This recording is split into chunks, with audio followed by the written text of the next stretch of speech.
So happy Halloween, friends.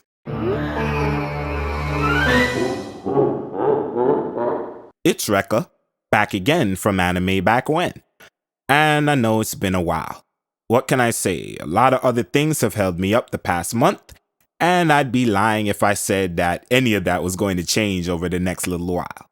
However, I do have an affinity for these so-called Chinese cartoons, especially the ones from 25 to 30 years ago, and some even older than that. So you'll still notice my cleverly named channel title pop up on your subscription feed from time to time, and hopefully the YouTube homepage once the platform decides to stop blackballing me out of the algorithm. Anyways, it's Halloween and I'd like to give you a cool little recommendation of not one, not two, but 3 gritty OVAs that you'd be able to enjoy on this spooky dooky night.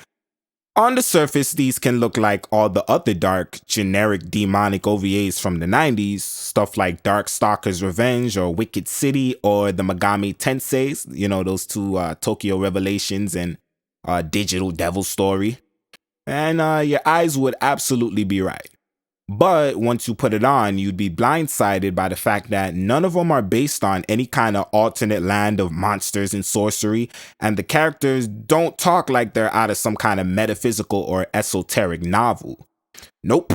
And actually, this first one's about a regular kid who works and all of that, a 16-year-old boy from Japan by the name of Yakumo, until he's met with a letter by a strange girl. But then after that, a lot of the mystical hocus pocus stuff starts to actually happen. Let's talk about it.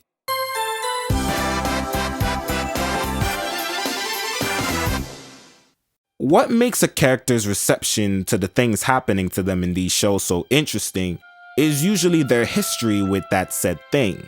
In this case, Yakumo's parents split because of his father's obsession with demons.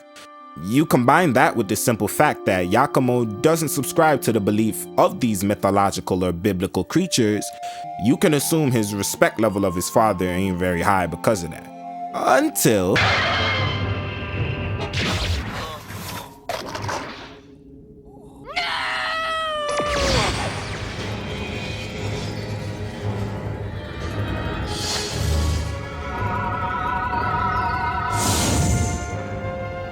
Return from whence you came, Takui. I command you. What happened? I died, but I'm still alive. It doesn't make sense. Oh. So let's talk about the Sanji Yan Unkaya. I'm pretty sure I just butchered that. These human-like demons who aren't human, but have the ability and sometimes the desire to be human, because they aren't human, and because they're immortal. And her? No, her. Not her. No, neither of them. There you go. Her. Yeah, she's one of them. And guess whose job it is to escort her through this dangerous journey to become a human, regardless if he knows what the hell he's doing? You guessed it. Actually, he really has no choice now, cause once she saves him from a demon, he becomes one, and their life forces join together. So now he can only become human again if she becomes human for the first time, I guess. So the object of interest for this one would be this ancient artifact that is key to aiding them help return to mortality. By the way, Pai, the mysterious demon girl, she's actually Chinese. Really, that's just a side note cause it grabs points from me because I enjoy when anime creates a hybrid between the other East Asian countries. Yeah, I kind of just wanted to put that out there. Anyway, with 3x3 Eyes, it isn't the scariest anime ever, but I'm recommending you check it out because it was created from the perspective of the occult, which Halloween's roots and occultic roots in general trace back to the same foundation. The Druids and all of that back in like Rome, Rome type of era, or area, I should say. It's a cool story, you should look into it, unless you're super religious. If you're super religious, then I suggest you stay away from that. But for those of you that get your fancies tickled by this type of thing, the rituals, the sacrifices and all that, they're all here. But yeah, it has some comedic moments, but it really doesn't mean anything because the entire aesthetic of the show is dark as hell. I have not much to say about the visuals and music. That statement alone says all you need to know about them. But yeah. 3x3 Eyes actually released as 2 OVAs between 91 and 96. The first one being 4 episodes and airing between 1991 and 2, called Immortal Souls. And then the franchise disappeared a few years before popping back up in 95 with the 3-episode entry, Legend of the Divine Demon. This one is slightly darker than the first one.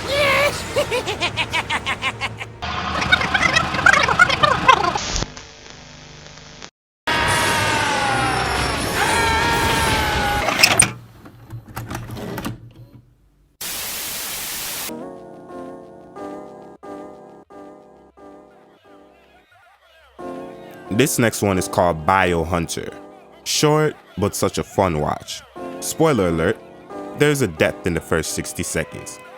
This is an epic tale about biological warfare where an evolving virus basically is affecting people. The twist here is that the effects play out more like a demonic possession.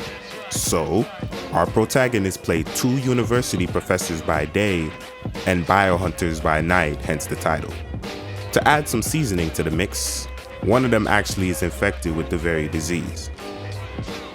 This one is considered more of a sci-fi thriller, but a lot of the events here are definitely creepy and may frighten certain audiences. I know it's not original. As a matter of fact, many believe that classic cinema like The Thing by John Carpenter inspired the story. But regardless, it's Halloween and you just want to see something dark and trashy. Biohunter may be the most fitted for this list because of the nature of its story. I mean, look, you got 2 guys that gotta go out and try to defect people from this nasty virus. One of them has the virus, so while he's fighting his own demon, so to speak, he's using that as power to help other people. So, it fits. It definitely fits. Once again, I wish I had more to say about the music and aesthetics, but it is what it is. Fans of Crusher Joe may be happy to know that the same mangaka was behind this one, Fujihiko Hosono.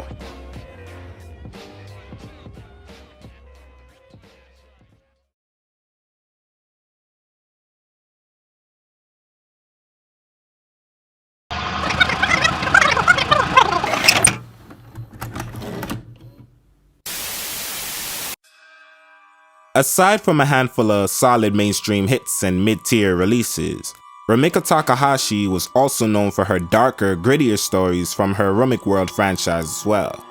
If you're not aware of Rumic World, I highly recommend it. It's like several one-shot mangas that she released back in the late 80s, and they all had one-shot OVAs to accompany them. I know a lot of you have seen Mermaid Scar and Forest, Maris the Chojo and Fire Tripper, but the one I feel no one ever digs out of the dungeon and talks about is The Laughing Target. Yeah, good old yandare. I'll be honest with you, forget the plot. Just know that this is another story about demonic possession. So if you're not into that, skip this one. Now, it is a slow burn to take off, but once it gets there, it gets there. Oh, hey Kuwabara. The film doesn't do so much to scare me as it does creep me the hell out, which was how it was meant to go. Considering the fact it teases you with terror and never really goes all the way out until damn near the end, it's also cool to sit back and see the early formula for the progression of these suspenseful moments that would later manifest into shows like Inuyasha from Rumiko.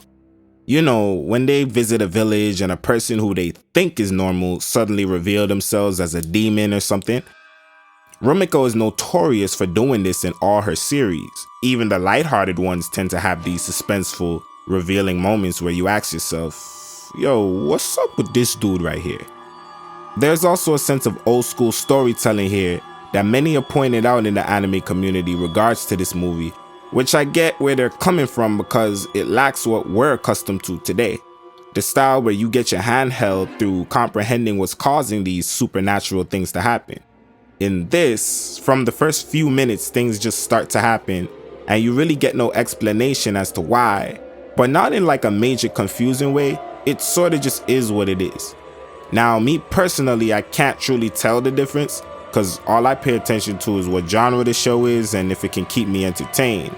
but in doing my research, I've seen this said in numerous places about this anime, so I squeezed it in here to help maybe tip anyone over the fence who may be skeptical but enjoy the art of old school horror tales. So I hope that swayed you. Another thing I want to mention here is how in rare cases it seems that certain anime experiences are better when produced from a lower budget.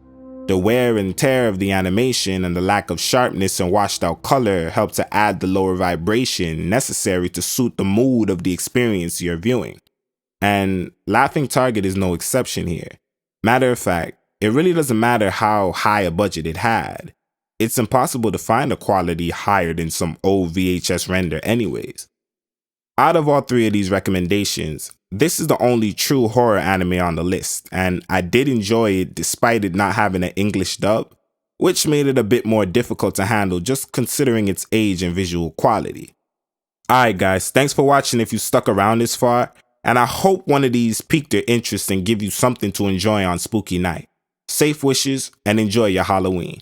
Like the video, comment down below what y'all want to see next. I'm out. Thanks for watching. Animebackwhen.